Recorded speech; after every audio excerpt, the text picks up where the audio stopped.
My name is Clay Williams, and this is People Talks, presented by Canal Pursuit Productions. The idea behind People Talks is that everyone has a story, and everyone's story has value. We have one speaker each week, and this week's speaker is Dan Young. Dan is a registered psychotherapist, qualifying, and clinical counselor at Carizon Family and Community Services. He believes that mental health services are a public good. Did I say that right? Yeah, that's right. Public good, community good. It's for all of us. Yeah, that's right. He believes that mental health services are a community good and is passionate about making a positive difference in people's lives. He approaches his counseling with a mix of deep curiosity, experiential work with emotions, and pragmatic focus on change.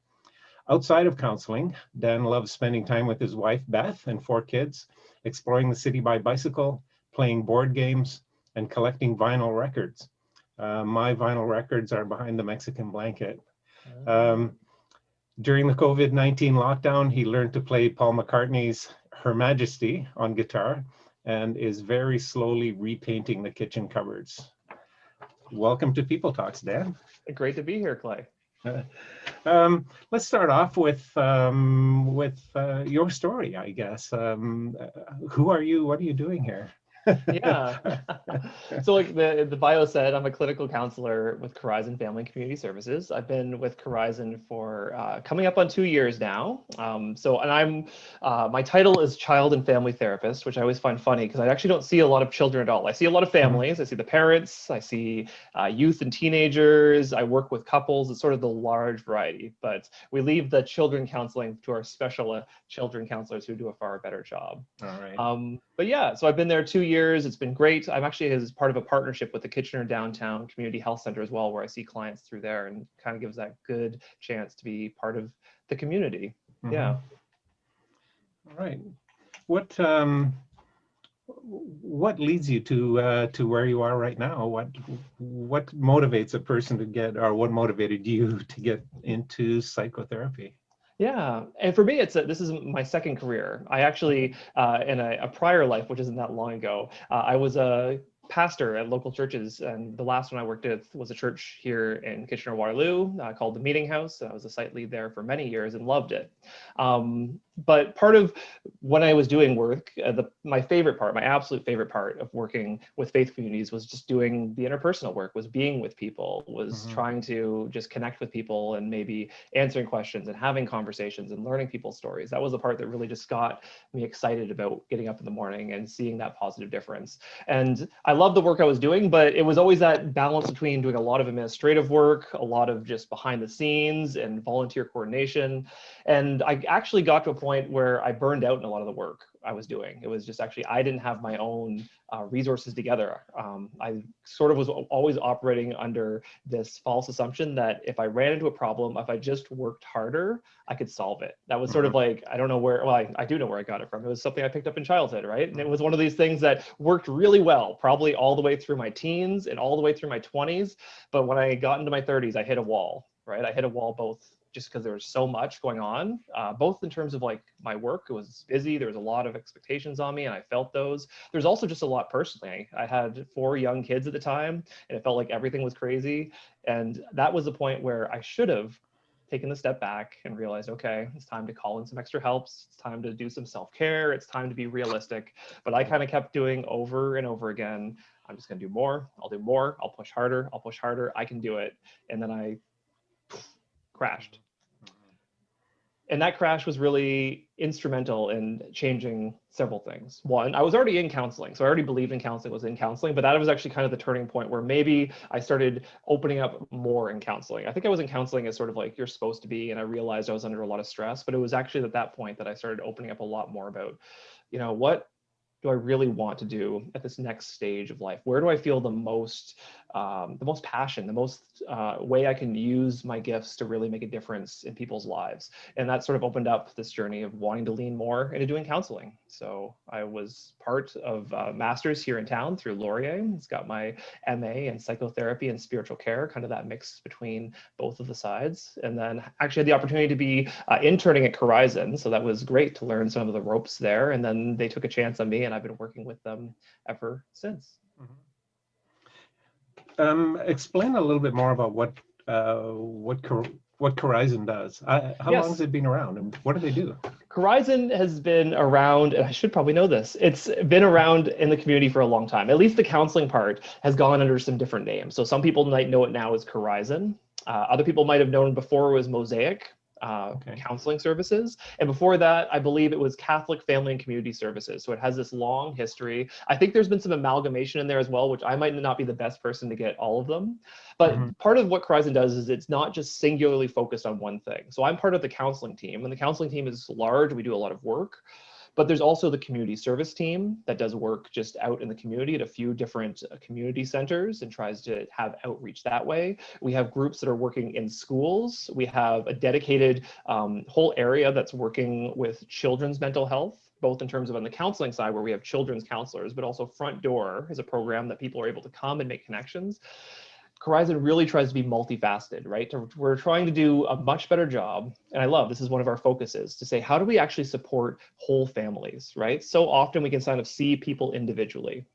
And that's so important. We want to recognize that people often need individual help, but often we have families that come in and we're trying to create programs to say, how do we wrap our arms around that whole family, right? Provide the family the support they need. Maybe they need individual counseling, maybe they need couples counseling, maybe they just need people who help find the resources at school so their kids can succeed in that way. So we do a lot of very different things. And for better or for worse, I probably can't share about all the different community work we do because there's so many good things. Right. You might have to go check the website or find some of them. But I can definitely speak at the counseling side. We just try to provide excellent counseling. Carizon is actually part of the Counseling Collaborative of Waterloo Region. It's 6 different counseling agencies that all come together and kind of are starting to explore what it looks like to share resources.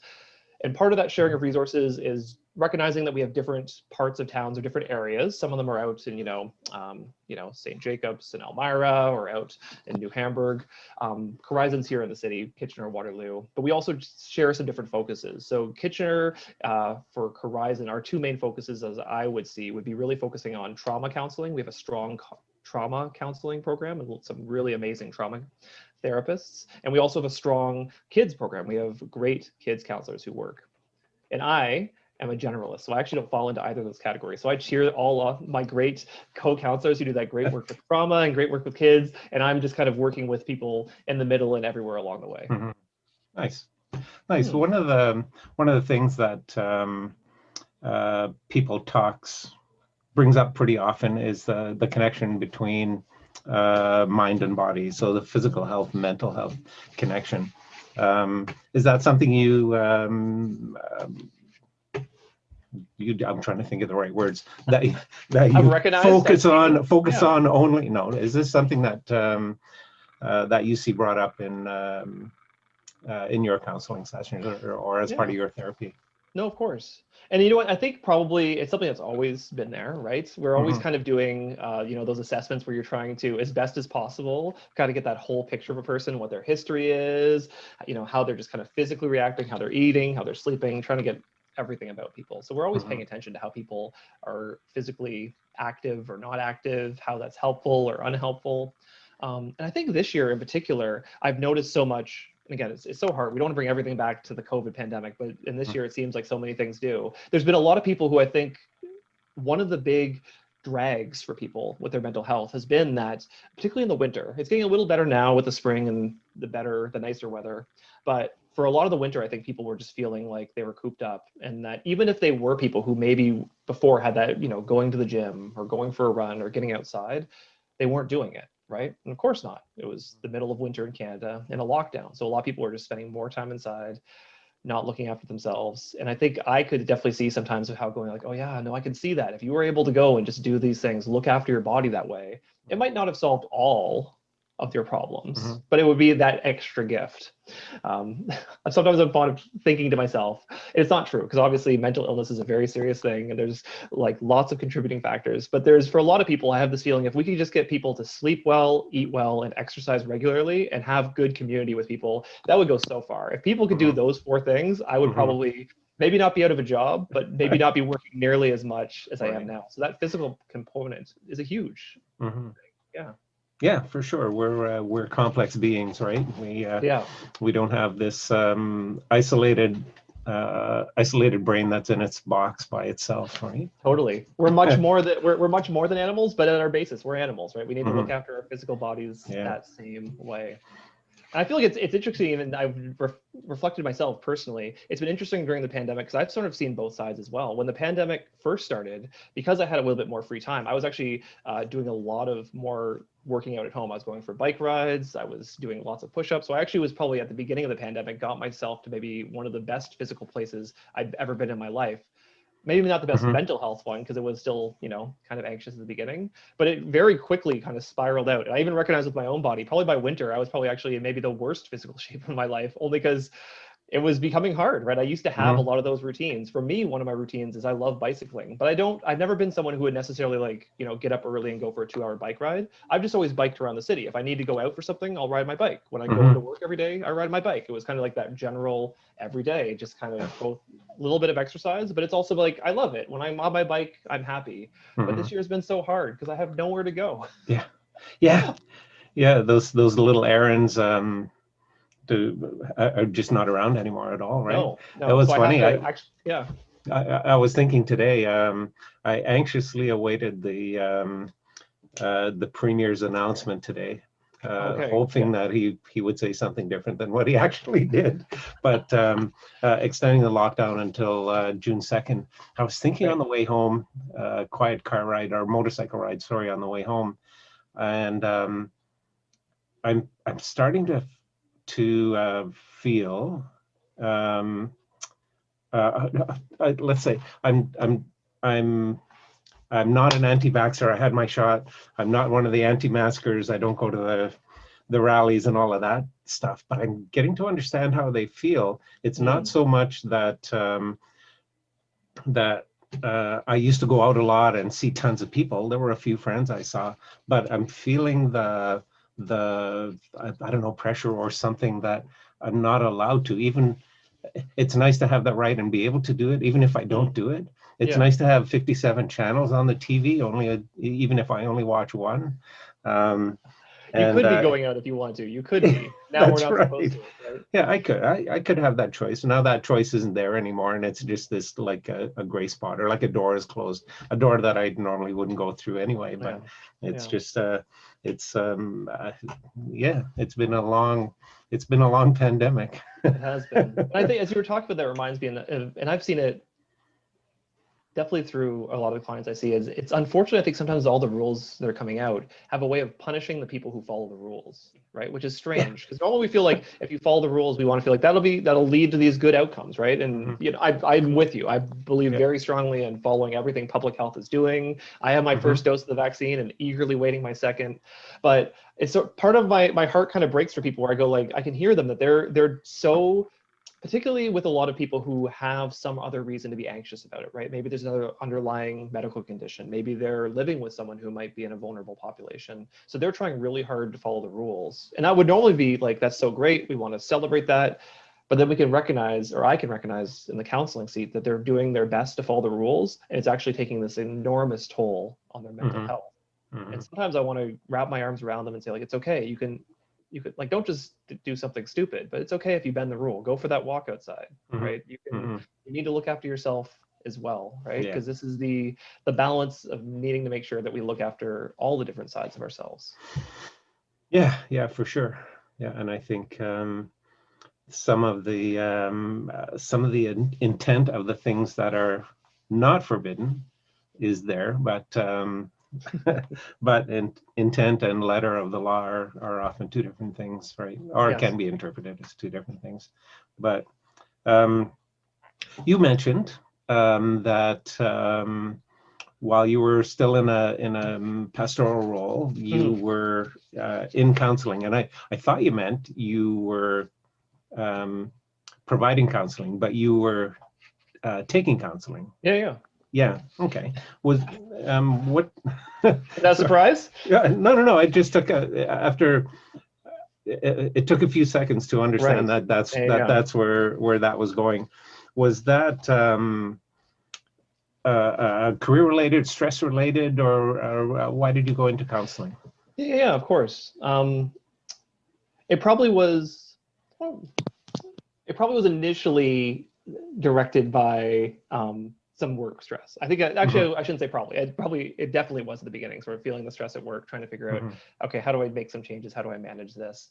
But I think it's something I always viewed as important, right? Even in something that I wasn't at that time a clinical counselor, but I would provide spiritual support to people, and we'd often tell people, like, you know what, this seems pretty important. Maybe you should go talk to counselors about it. And it's always felt kind of disingenuous if I'm telling other people, maybe you should go check out counseling, if I was unwilling to do it myself. But it was also, like I said, it's sort of that ups and downs of just life in general, right? Like I would say that I would have not had major periods of mental health struggles the way that some other people do. And I'm not saying that to try to defend myself from it. I just recognize that some people have really serious times of mental illness, and I just have of what I would probably clinically describe as major depression, right? Where I've actually had those times where it wasn't just feeling a little sad for a reason, but actually, have those times where it feels like all your energy is gone and just nothing feels right. And even getting to the point where I wasn't standing all day in bed, but I was definitely sleeping as long as I could. And as soon as any task was done, I would go back and take a nap and maybe go to bed early. It was sort of just dragging myself through the days. And I actually now, on the other side of it, I really actually wish I maybe had gone to counseling earlier. Because I think for a long time, I sort of had this feeling, because I was still, quote unquote, able to function. And we want to put some big quotes on able to function. I wasn't, no one had fired me yet. My wife hadn't left me. So I was able to function on that level. But if I look back honestly, there was probably months of my life where I was kind of just dragging myself through it. And again, I'm very thankful that I had supports, and a lot of it did come from the fact that I had good supports around me, right? I was like, my family has always been incredibly supportive. My wife is incredible about supporting me when I need help. And actually my job, my work with the meeting house was always, when I did finally sort of open up with what was going on, they were right there to support me as well. So I was in a really good spot. And so I can recognize that was probably what helped me to continue going.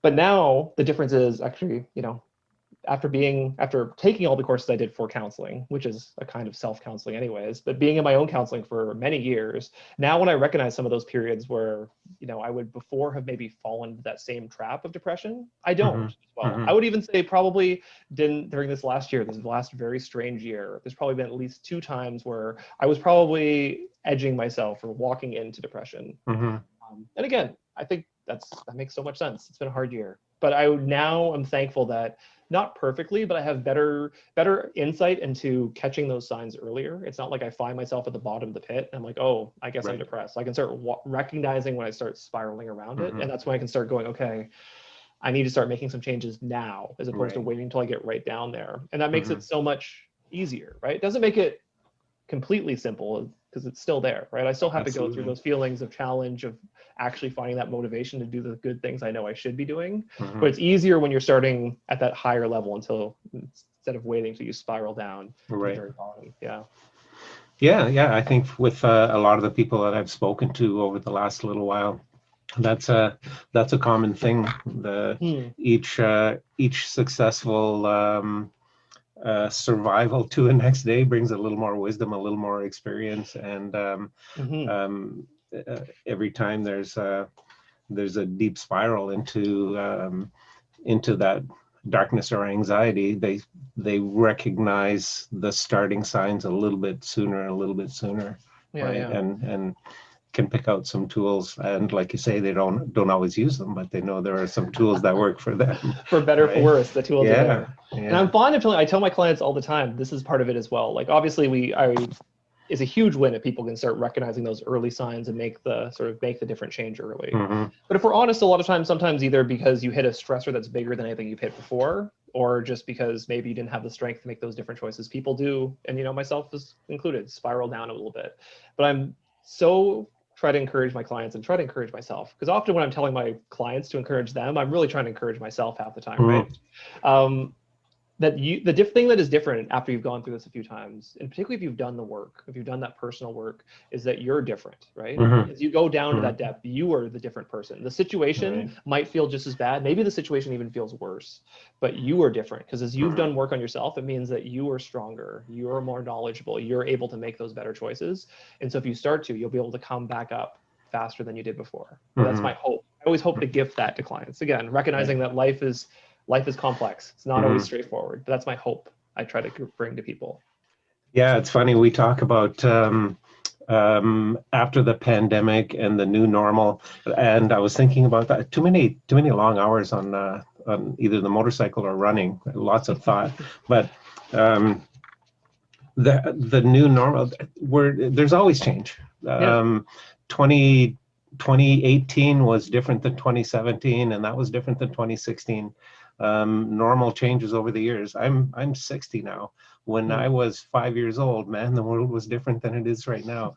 So I think we fool ourselves a little bit in thinking that that we're going to go back to what it was like before the thing, whatever the thing is, and that can be the pandemic or an episode in our lives or a chapter in our lives or something, right?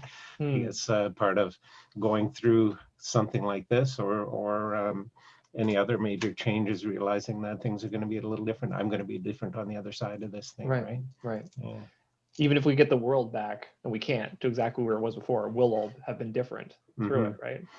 Yeah. I don't know if it's helpful. I remember is when I got my first shot of the vaccine. It was interesting. It was the first time I think I've been physically close to someone who I didn't know in months, probably almost maybe a whole year at that point. I'm not sure. It'd been a long time. And I remember being like, it was like, that was the most, some people talk about they cry because they got the vaccine. It was a relief. I didn't have that experience, but just having someone I didn't know sit like, because they're sitting like right here beside you to give you the shot. And I was kind of like, this is wrong. I shouldn't be here this close. And so it's had me wondering again, like when this is all over, when I can go out and just, give a friend a hug, will I feel really weird doing it? Like how long will it take me to get back to feeling normal doing some of these things that are so human as well, right? It's like, I don't think, there's always, we talk about what needs to change and not change. I know some people are going like, we should never get back from having those screens up. Like some of those screens at stores should always be up, right? That way we have, a safety from sneezing or whatnot. But I think we need to find a way to get back to some of those human interactions.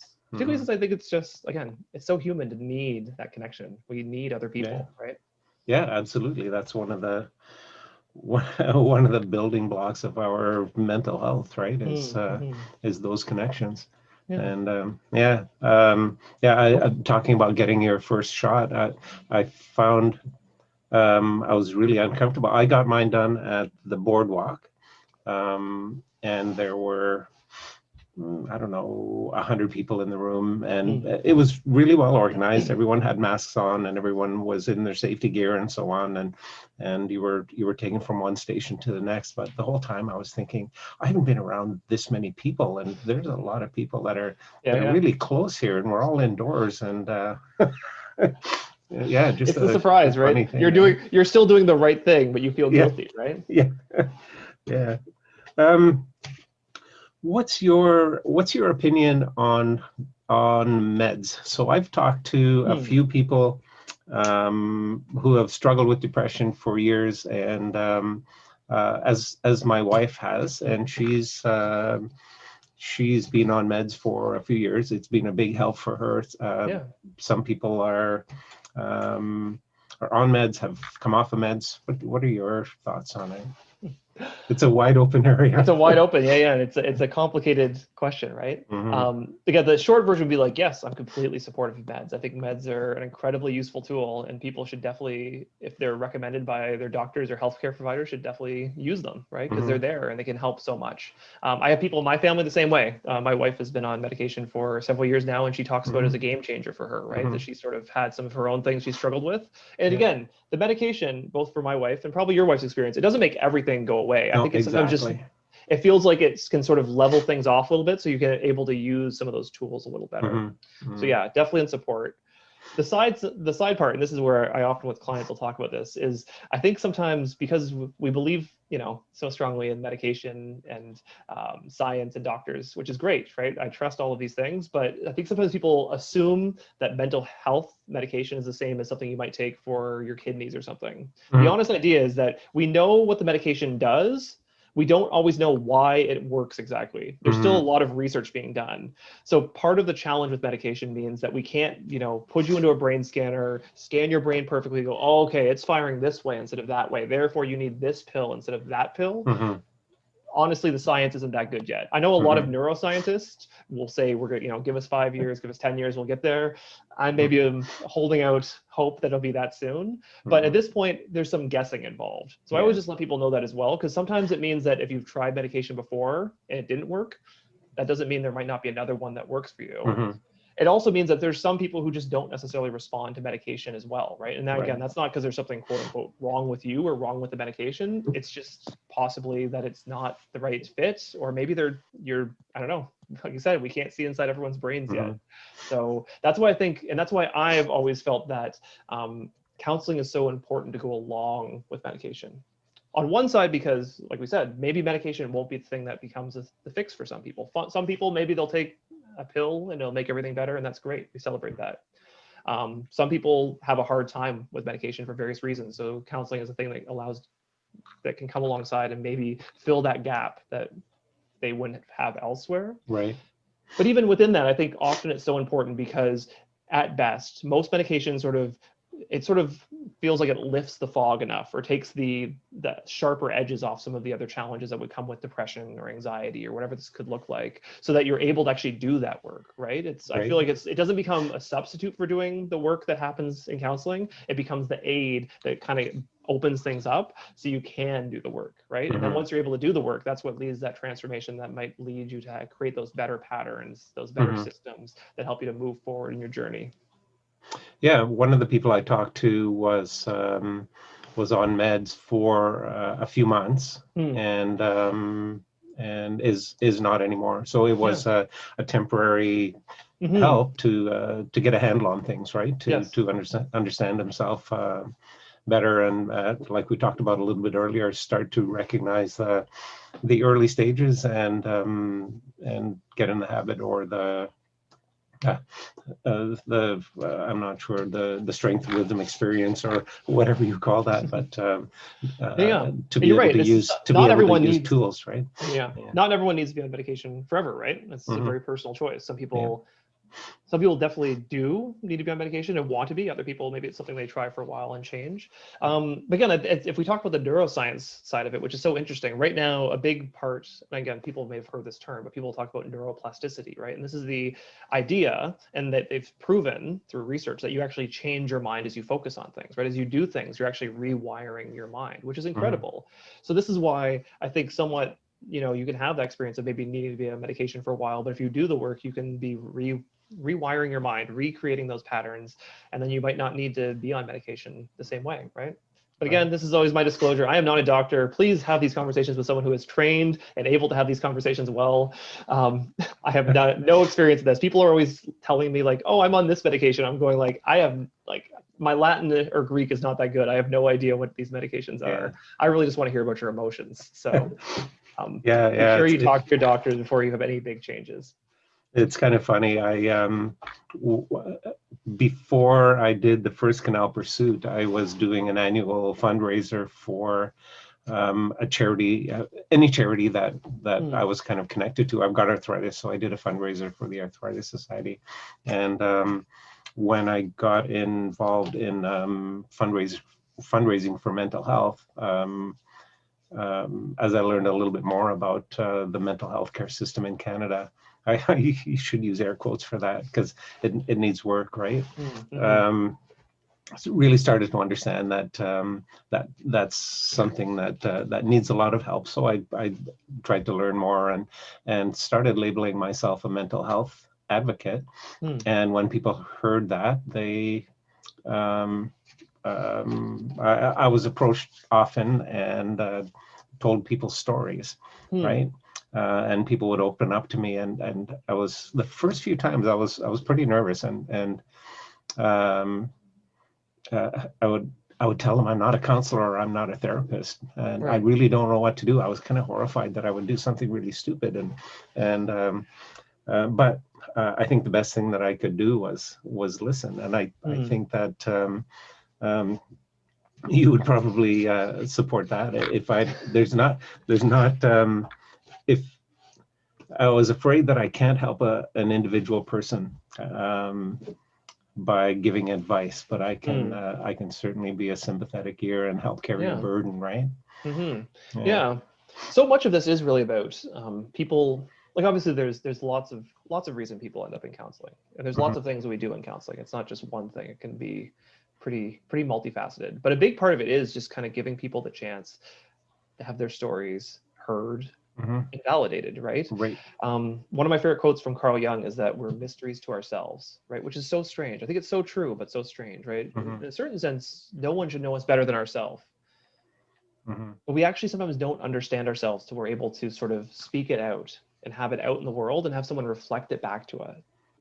And then we can understand, oh, right, no, of course that makes sense, right? Because we doubt ourselves so much, right? We might have this experience, but we go like, is it really true? Does this really make sense? Do other people feel this way? But as you're able to share that story out and have someone, like you said, be that sympathetic person who listens and goes, yeah, you know what, that makes sense. It makes so much sense why you'd feel this way. I get it, right? That must have been so hard, or I can understand exactly why you would have felt that way. That goes so far in just having people feel affirmed and feel supported. Right. Yeah, rather than that constant internal voice that's second guessing yourself, right? Yeah. Yeah. And know what, like in counseling, that's a huge part of like, I get paid for my attention, right? How often do you have a spot in life where you're actually able to go and someone listens to you, right? And is genuinely just curious and wants to know what you're thinking, what you're sharing. Often, unfortunately, we have the experience of we tell people something and then they start just sharing about themselves, right? And that's not because we're broken people. That's just how a conversation normally works, right? I share a story, you share a story. I share a story, you share a story. Exactly. And there's something beautiful about that too. But I think there is something, particularly with those hard stories, where we need people to slow down with us, right? And actually hear us and not jump into the, oh yeah, I have that too. Right. Or this is what you should do instead. But actually stop and go, wow, yeah, no, I really hear that, right? Yeah. Wow. That's kind of deep. We have conversations all the time. The conversation around the water cooler at work, right? And a lot of people's intention in a conversation is to wait for a gap so they could say their story, like you said. But taking it in and really being an active listener is really valuable, is really important. And I can think of the people in my life. Like I said, I was in counseling, had a great counselor. She helped me so much, so I loved my counselor. But some of the people who helped me most in life were people, actually, it's funny, when they came to the advice giving time, because I think a lot of people feel like they need to give advice. I'm happy I'm a counselor now because I just get to ask questions. I don't have to give advice. It frees me of that burden, which I'm happy about. But if I think back to some of the people who've been most influential in my life, I actually don't remember the advice they gave me. And I feel like often actually the advice would not have been helpful. But the thing I really remember is that they were actually there, that they listened, that they expressed this feeling of care for me when I needed it, right? And that's what carried it so far. I actually think of a mentor in my life, a guy named John, and he was that. He sometimes would not necessarily say the right thing, not the wrong thing, but but the part I remember so much is he was someone who you could tell things to and you knew he heard it and you knew he cared. And that's why so many people would turn to John and want to talk to John. Yeah. Again, wasn't a counselor, right? But could use these skills. There's a role for professional counseling, right? And I believe so strongly. At the beginning, we talked about it. I believe that mental health is a community good, right? This is something that shouldn't just be for some people. It should be available to everyone. But I also really do believe strongly that a lot of people can just offer this to each other, right? The friends who can listen, family who can be there, right? There's something beautiful about, and again, I think if we make some of these connections back, that's been one part that's been so hard this year. We can connect over Zoom. It's some connection, but it's not quite the same of having the people who can be there, who can listen, right? So I think that's been one of the big challenges for people this year, that they feel like, oh, I might normally have this person I would go talk to, but it feels weird to do it by a phone call. Or, we didn't actually, we just talked because we go out and do that thing, right? You running or fishing or who knows what. You just be doing the activity and have that conversation, and that's been taken away, right? It's a little awkward when we have to phone the person up and say, "Hey." Yeah. For this year's Canal Pursuit for Mental Health Relay Run, that's taking place in August.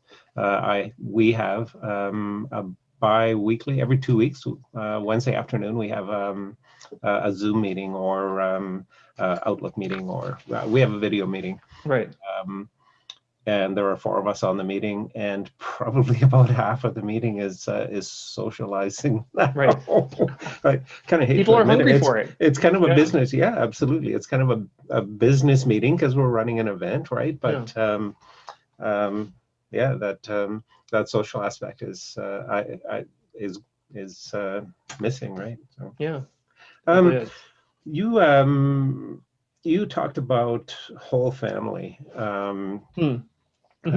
Whole family approach, and so I envision the Waltons all in your office, all of them at the same time. Yeah, no, it's a little overwhelming. Yeah, what does that look like? I mean, especially with youth and children. Sometimes the parents are the adversary. Sometimes they're the supporter. What does whole family counseling look like, or is that a thing? It can be a thing. We don't often have everyone in the same room at the same time. So maybe we'll get there. We're still exploring exactly what this looks like. I think a big part for us at Carizon is recognizing that sometimes we'd have families who came in and we would be supporting them in different ways. Like, over here, a parent would be in counseling and the child would be receiving these supports through school. And again, that sort of was already good. I think we recognized that we could do even better if all of these people could be in conversation, right? And again, we have to be careful because we don't want to have it. You mentioned youth and kids, right? I work with a lot of youth, and one of the things I'm always clear, like if you come in, like I have to talk to your parents because that's part of this, right? But I'm not going to tell them everything, right? I will only tell your parents something if you want me to, if we want to have a conversation together, because you got to have that trust.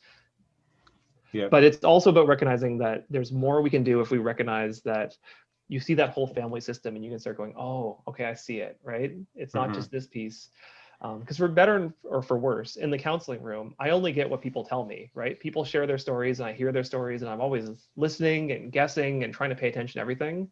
But people just don't tell me something, I can miss it, right? That's actually something I really miss about community work. Because I was doing community work before, you saw whole families, right? You had the opportunity to see them interacting outside of anything. They weren't in a professional environment, they're just there. You could watch them and sort of see, oh, this is how they are. This is what goes on, right? And it sort of helps you to make some of those decisions about where you need to go and what you need to do.